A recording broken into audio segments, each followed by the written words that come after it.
What's up, YouTube? E-Rod212 here with another video. So it's that time again. Time for the back nine. What are we going to talk about today? Let's talk about Spawn covers. Spawn covers to invest in.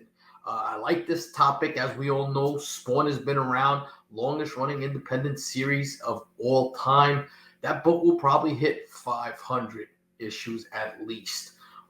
Before we start that, big shout out to Ben C from CBSI for putting this information out and just running an amazing website. Also, check him out on Whatnot. Also, Phil Lee from Vintage Comics and Toys for setting this all up. But you know what? Let's get going on this and let's take a look at exactly what the guys are talking about, because this time the back nine is really interesting.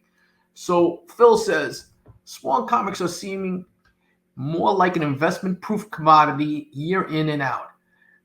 Yes, there have been delays with the Spawn movie, but McFarlane Studios shared that they are in the works to do a Thumbs project in live action before they do a Spawn movie.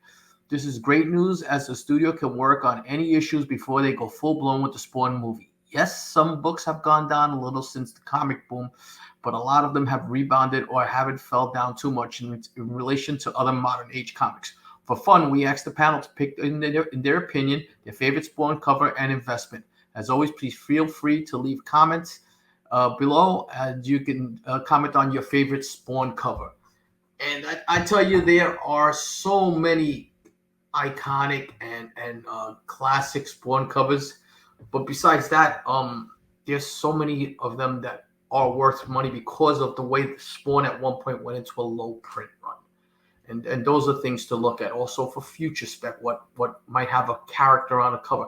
There's just so many. When you have it's like Spider-Man. When you have a title that has 300 and some odd issues, there's a lot to pick from. So although there are like 10 picks over here, there are way more. So you know what? If you have a favorite that you don't see here, leave a comment in the CBSI, but also leave a comment here on this video. Let me know what you think is your best Spawn covers or Spawn covers for investment. All right, and let's start off with the first one over here.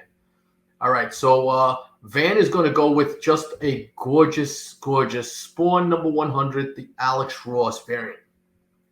This was done in the year 2000. It simply catches the eye so easily. Alex Ross does Spawn is always a treat.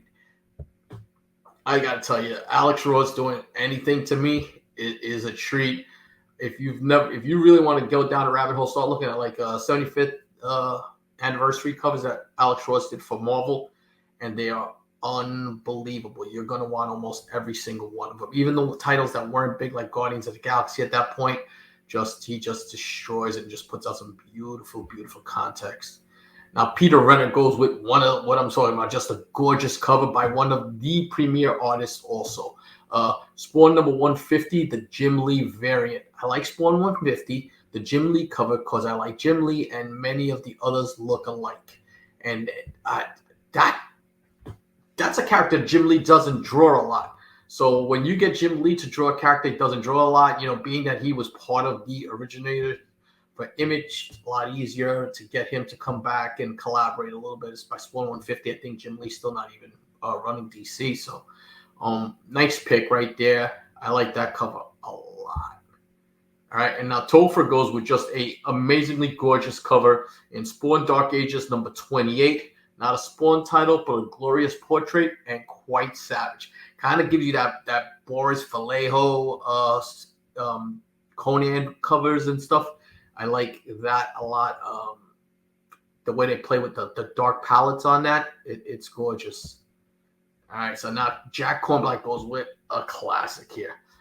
This is a white whale, and you can find them, but tough because, and I'll read it to you. Spawn number 9, the German embossed edition. I think Angela's a lock for the MCU, but the direct edition of her first appearance is one of the most heavily printed comics of all time. That leaves two options: newsstand edition, which I also recommend, or the much rarer German embossed version. This book is already not easy to find, especially at a decent price, but when Angela does finally show up in a movie, it's going to be all but impossible to get. And like he says, German print variant, a lot shorter print run, usually thicker cardstock, and Marvel owns the right to Angela's because Marvel won the right to that character. So interesting pick as far as that number 9. That's made in the 90s when they were making so many books, and that Spawn title was at its all-time peak. So there are so many copies. I mean, there are guys I know who have literally bought full box of just Spawn 9s from other shops that closed out and everything else. So don't ever think that there's none of that book. Are they harder to find in better condition nowadays? Yes. Newsstand a better copy? Yes, absolutely. Print runs a lot lower on the newsstands at this point. Jack also goes with Spawn number 70. This is just a sick ass cover. It's just a really cool cover, and also not done by McFarlane. I think that's a Capullo cover, because Capullo does a run on McFarlane for a while too, and he does some really good stuff there. Nice cover to look at. I don't think that has anything but a cover. So as we said, cover picks right there. Now, Steve Horn goes with Spawn 300, the 3rd and the 4th print. I don't think people mind Todd homaging himself as much as other people homaging him. There's still hope of finding them in the wild compared to the foil NYCC versions. You know what? This is a tough one. I remember the 3rd print coming out, and they were kind of scarce. In the 4th print, it's more of a white whale than the other ones. Now, the one also, he's talking about the foil prints, but the New York Comic Con foil, the gold foil, I think that was only numbered to like 200. I think there were only like 250 or 300 copies of that. So that's another one to always keep an eye out. I mean, that's that iconic homage to ASM 300, which McFarlane did. It's funny how McFarlane homages himself quite a bit, you know. And now we got Steve Horn, and he's going to go with Curse of Spawn number 9. Just a great Michael Turner. Michael Turner, Angela cover. I need to buy one. You know what? I didn't even know that I wasn't reading this. I didn't even know that cover existed, and I am a huge Michael Turner fan.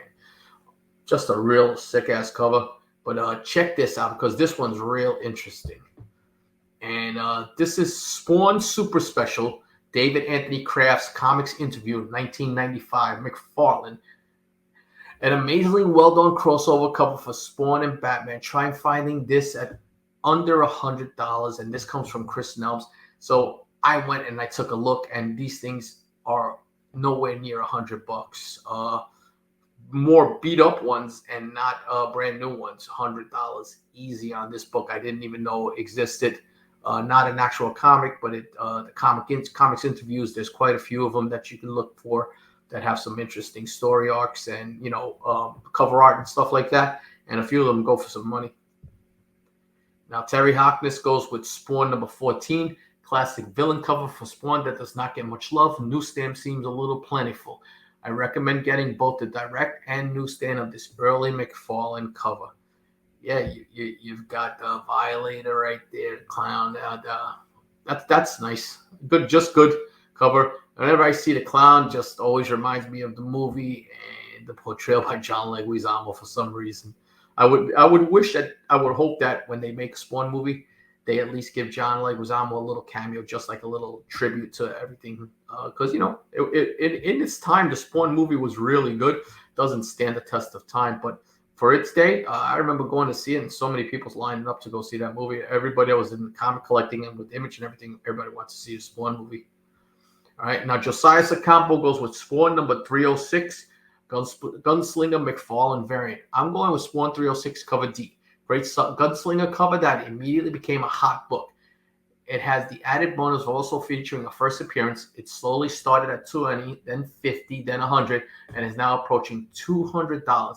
The train might be out of your reach soon. See, but books like these are the ones that you try, because it's not that long ago of a release. You try and go to a location, not a comic store, maybe a magazine place or a record shop that has comic books too. Sometimes you find stuff like that. Those are the ones you hunt in the wild, and you never know, because you still might be able to get a decent copy of it. So those are the picks from the panel. And you know what? I was torn. There were a couple of books I really wanted to go with. I wanted to go with that Spawn number 1, the black and white. But that's so out of reach that it's not something that most normal collectors can find. But here's one that's shorter print run, but you could still get your hands on it, and it's still semi-affordable, and I love the cover. So I went with Spawn number 230, and this is the Batman 423 homage cover. This is one of my favorite homages McFarlane did in this run. It has a very low print run and typically sells for over $100. I mean, gotta be honest, there are so many great homage covers that he does in that run. He does, like, I think it's like a 15 issue run or so. And he does The Walking Dead. He does the Hulk 340. He does ASM 301. He does the 300. He just crushes it with some amazing homages. ASM 316 he does. And you know, there's a lot to pick from. At that point, the print run was low. So a lot of them carry some decent value. So, you know, that was my pick. Let me know what you guys thought of this video. And if you're free in May, check out 3 Men in the Basement. They're running their comic swap up in Connecticut. Going to be a good time. A lot of people from the community going to be out there hanging out, setting up. I heard it's a blast. I heard there's a food truck there. There's a DJ there, lounge area there. Pressable Defects are setting up there. I heard they got a great little setup coming to that location. So should be a fun day. Also, if you enjoyed this video, check out these videos because you're going to like these, and there's some good picks in both of them. Till my next video, peace.